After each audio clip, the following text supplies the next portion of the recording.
सुस्वागतम. मी डॉक्टर भावना श्रीपती पोळ, केकेवा कला वाणिज्य विज्ञान आणि संगणक विज्ञान महाविद्यालय, भाऊसाहेब नगर, पिंपळस रामाचे, तालुका निफाड, जिल्हा नाशिक या महाविद्यालयामध्ये सहाय्यक प्राध्यापक म्हणून कार्यरत आहे. आज आपण या तासामध्ये प्राचीन भारताचा प्रारंभिक इतिहासात संगमयुगीन राज्ये याविषयी चर्चा करणार आहोत. त्यामध्ये चेर राज्य. पांड्य राज्याच्या पश्चिम आणि उत्तर दिशेला चेर हे राज्य पसरलेले होते. या राज्याने आजचा केरळ, तामिळनाडूतील काही प्रदेश व्यापलेले होते. महाराष्ट्रातील कोकणाप्रमाणे चेर हे राज्य प्रदेश समुद्र व डोंगर यांच्या वसलेले अरुंद पट्टा होता. चेर या राज्याला कुदावर, विल्लवर, कुट्टवार, पेरियार, मल्लारबानावर या नावाने ओळखले जाते. संगम साहित्यात चेर राज्याचा व राज्यांचा उल्लेख आहे. संगम साहित्यातील कवींना या राज्यांनी आश्रय दिला.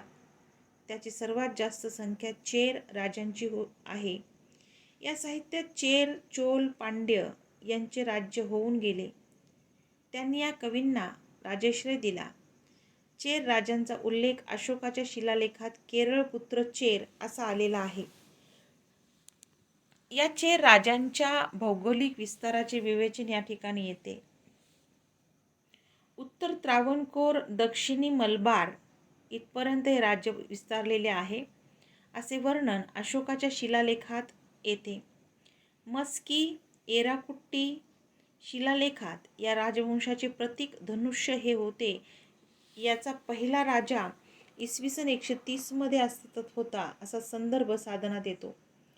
उदिव जेरान हे त्याचे नाव होते. त्याला पेरुन जोराम, उदयन, वारामबन या नावाने ओळखले जाते. हा संगम काळातील परजर नावाच्या कवीच्या समकालीन होता. या उद्योजेरान यांनी जनतेसाठी मोफत जेवण देण्यासाठी पाठशाळा बांधून गरिबांना मोफत जेवण देण्याची व्यवस्था केली होती. तो जनतेच्या हिताची काळजी घेणारा होता. इसवी सन 155 मध्ये त्याचा मुलगा यांचा उत्तराधिकारी झाला. त्याचे नाव नेदुन जेराल आदान होते. त्याची राजधानी मरनदई ही होती. त्याने मलबारवर स्थानिक शत्रूला कैद करून पराभूत केले व यावनी व्यापाऱ्यांना कैद केले. तसेच त्यांना सोडविण्यासाठी मोठी रक्कम घेतली. आपल्या कारकिर्दीत बराचसा भाग युद्धात घालवला असेल असे मानले जाते. त्याने 7 अभिषेकत राजांना पराभूत केले व अधिराज पदवी सोबत इमायवर बस्म म्हणजे राज्याच्या सीमा हिमालयापर्यंत आहेत असे बिरुद धारण केले. त्याने आपल्या काळात हिमालयावर शेर राजाचे धनुष्य हे चिन्ह अंकित केले. आपल्या समकालीन दक्षिण भारतातील वेलपत्त कडाकी, पेरू विराल किल्ली या चोल राजासोबत युद्ध केले. यामध्ये दोन्ही राजांचा मृत्यू झाला. नेदुनंतर त्याचा भाऊ गादीवर बसला. त्याला कट्टुवन अनेक हत्तींचा राजा असे म्हणत. कुंभोच्चू या युद्धात त्याने विजय प्राप्त करून चेरांचा साम्राज्य विस्तार पश्चिमेकडे पूर्वेकडे समुद्र किनाऱ्यापर्यंत केला. त्याच्यानंतर नेदुनजेराल दुसरा याला 2 मुले झाली. पहिला मुलगा चेलकलंगे हा होता. त्याने तगदूरच्या आधी गैबन सरदाराला पराभूत केले. तसेच मलबारच्या उत्तरेकडील तुलू देशावर सुद्धा लष्करी अभियानामुळे तो आदिराज म्हणून ओळखला जाऊ लागला. 7 मुकुटाची माळ ही त्या आपल्या गळ्यात घालत असे. नेदुनजेरालचा दुसरा मुलगा सेनकुट्टुवन हा साहसी योद्धा होता. त्याच्या जवळ समुद्रावर संचार करण्यासाठी जहाजांचा मोठा ताफा होता व स्वतःचे आरमार होते. त्याच्या जोरावर त्याने शत्रूवर विजय मिळवला. सेनकुट्टुवनला लालचेर या नावाने ओळखले जाते. उत्तरेकडील आक्रमणाचे गंगा नदी पार करण्याचे श्रेय त्याला दिले जाते. तामिळ साहित्यामधील या राजांच्या कारकिर्दीच्या संदर्भातील माहिती आपणास अभ्यासता येते. तामिळ महाकाव्य शिल्पादिकरम या महाकाव्यात चेर राजाविषयी माहिती मिळते. हा चेर राजा कौमार्या या देवीचा उपासक होता. या देवीशी निगडीत असलेल्या पत्तिनी संप्रदायाच्या स्थापनेचे श्रेय त्याला दिले जाते. दक्षिण भारतातील चोल राज्यांच्या उत्तराधिकारी आतील राजे मानतेस नेण्याचे श्रेय त्याला जाते. दक्षिण भारतातील चोल राजांच्या उत्तराधिकारातील राजे मान्यतेस नेण्याचे श्रेय त्याला जाते. सेनकुट्टुवन नंतर त्याचा सावत्र भाऊ पेरुंजल आदान हा राजा झाला. हा चोल साम्राज्याचा महान अशा कारिकल साम्राज्याचा समकालीन होता. संगम साहित्यातील पूरम व आहम या दोन प्रकारच्या कवितावरून चोर-चोल संबंधाविषयी माहिती मिळते. त्यामध्ये वेन्नीच्या युद्धात शत्रूसोबत लढताना पेरुजोल आदमच्या पाठीवर तलवारीचे घाव झाले. त्यामुळे त्याने आत्महत्या केली, कारण वीराच्या छातीवर घाव असतात.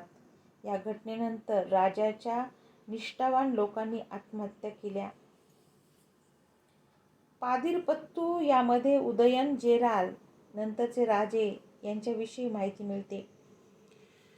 जवळपास 200 वर्षापर्यंत त्यांनी राज्य केले. यामध्ये शेवट चेर प्रशासक कुद्दुक्को इलन जेराल आरामपोरियन हा होता. या आरामपोरियनने चोल पांड्य सोबत युद्ध केले. यासोबत एक प्रशासक असाही होता की त्याने ऊसाच्या शेतीची सुरुवात केली. अदिग इमान हे त्याचे नाव होते. संगम कवींनी चोर शासकांचा वारंवार उल्लेख केला आहे. अनेक शासकांच्या वीरता उदारता यांची मुक्तकंठाने स्तुती केली आहे. उदाहरणार्थ अंदुवन राजा, त्याचा मुलगा शाल्वक, डुंबोवाली याच्या वीरतेची तसेच क्षय याचेही उल्लेख यामध्ये येतो. पांड्य शासकांचा क्षय याने पराभव करून सुद्धा त्यांच्यावर नियंत्रण करू शकला नाही. त्या पांड्य शासकांनी आपले स्वातंत्र्य अबाधित ठेवले होते. चेर राज्य संगम युगातील चोल हे एक राज्य होते. त्याची माहिती मिळवण्यासाठी उत्तर दक्षिण अशी विभागणी करावी लागत.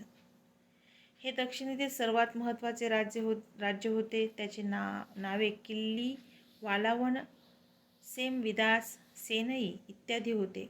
तामिळनाडूतील पेन्नार व बेल्लार या दोन नद्यांमध्ये स्थित असणारे हे राज्य आहे.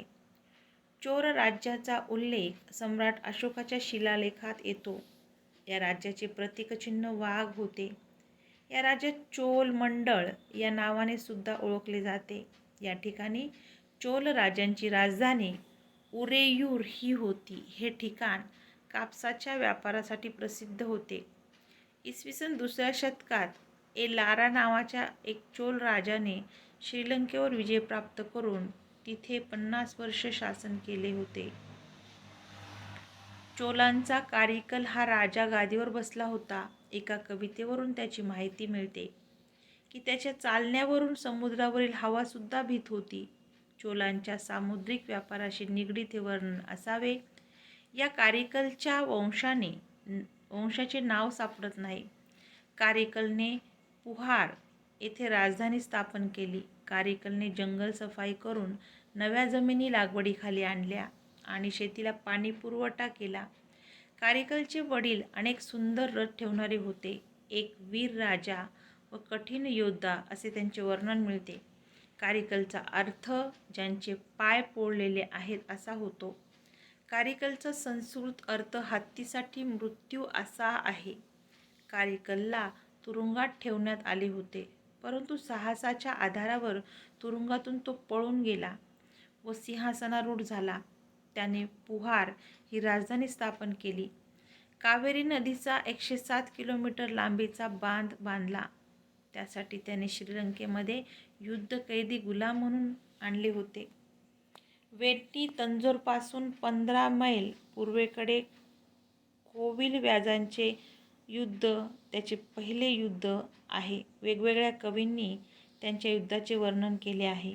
पांड्य आणि चेर राजांचा त्याने पराभव केला. वेन्नीच्या युद्धात चेर पांड्य राजांसह इतर 11 राजांचा युद्धात पराभव केला. हे युद्ध वरहप्पनदलचे युद्ध म्हणून ओळखले जाते.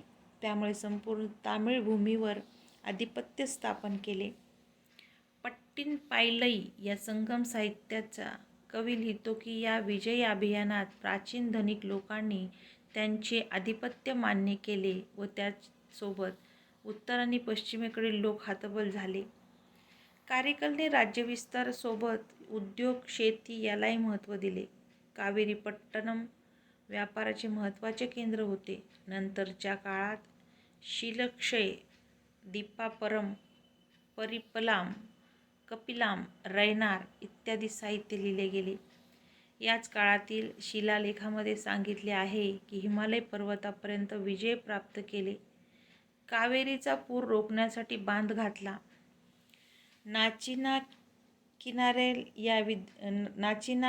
किनिरियाल हा विद्वान याच्याविषयी सांगतो की कारिकलने नागूर येथील एका कन्येशी विवाह केला. शिल्पाधिकारम या ग्रंथात कारिकलच्या आदिमंडी या मुलीचा पती सर्वात उल्लेख आहे. चेर राजकुमारीचा अट्टल हत्ती असा उल्लेख आहे. कारिकलच्या मृत्यूनंतर गृहकलहास सुरुवात झाली. या कलहामध्ये त्याचा इलेन जेचिल्ली मोठा मुलगा उरेयूर या ठिकाणावरून तर लहान शेंगानन हा मुलगा पुहार या ठिकाणाहून प्रशासन करू लागला. या युद्धामुळे चोर प्रशासन पराभूत झाले. यानंतर 2 चोल प्रशासक इलेन जेचिल्ली व शेंगानन याने कनिकानिलचा पराभव केला. दक्षिणेत 70 शिवमंदिरे स्थापन केली. इसवी सन 4थ्या ते 8व्या शतकापर्यंतच्या इतिहासात चोल सत्ता जेमतेम अस्तित्वात आली असली तरी त्याचे अस्तित्व अर्थहीन होते. पांड्य राज्य भारतीय द्वीपकल्पाच्या सर्वात दक्षिण भागात आग्नेय दिशेला पांड्य राज्य उदयास आले. आजच्या तामिळनाडूतील तिरुनेवेली, रामानंद व मदुराई जिल्ह्यांनी व्यापलेल्या प्रदेशास पांड्य राज्य विभागलेले होते. संगम साहित्य प्रामुख्याने राजाश्रयाखालीच विकसित झाले. या साहित्याच्या द्वारे पांड्याची माहिती मिळते. पांड्य राजाचा उल्लेख संगम साहित्यात येतो. त्यांच्या इतिहासाचे सलग चित्र मात्र मिळू शकत नाही. मदुराई ही पांड्याची राजधानी होती. दंतकथेनुसार नेदियान हा पांड्य राज्याचा पहिला राजा होता.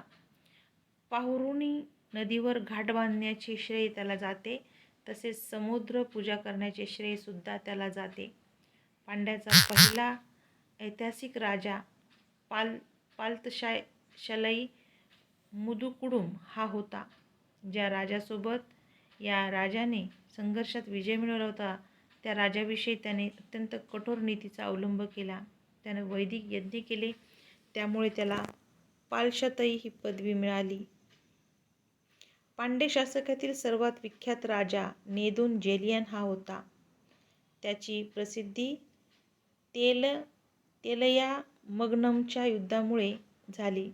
प्रसिद्धीनंतर त्याला आपल्या शेजारील 2 राजे व 5 प्रसिद्ध संघर्ष करावे लागले. त्यात चोल प्रशासकांचा सुद्धा समावेश होता. त्याने चोल शासकांना पराभूत करून बंदी बनवले. सैन्य संघटन केले. शेतकरी व व्यापाऱ्यांसाठी कल्याणकारी योजना राबविल्या. त्याने निर्दोष असणाऱ्या कौलांना मृत्युदंड दिला. नेदुन जेलियन हा महाकवी होता. त्याने रोमन साम्राज्यातील आपला राजदूत पाठवला होता. त्याच्या समकालीन कवी नकरीर, कल्लादनार, मागुंडी, मर्दन इत्यादी कवींनी त्यांच्या महानतेचे काव्यात्मक वर्णन केले आहे. मधुरिकांचे नावाच्या ग्रंथात त्याच्या महानतेचे काव्यात्मक वर्णन मिळते. तसेच यात त्याच्या कार्यातील गौरव आणि वैभवाचे वर्णन मिळते. त्याने अनेक वैदिक यज्ञ केले. तत्कालीन साधनावरून असे दिसते की पांड्यांचा प्रदेश फार समृद्ध होता. विशेष रोमन साम्राज्याशी व्यापार चालत असे. त्यामुळे पांड्यांच्या समृद्धीत भर पडली. पांड्य राज्यकर्त्यांवर ब्राह्मणी धर्मांचा प्रभाव होता. इसवी सन 1ल्या शतकात पांड्यांनी वैदिक यज्ञयाग केल्याचे दाखले मिळतात. धन्यवाद.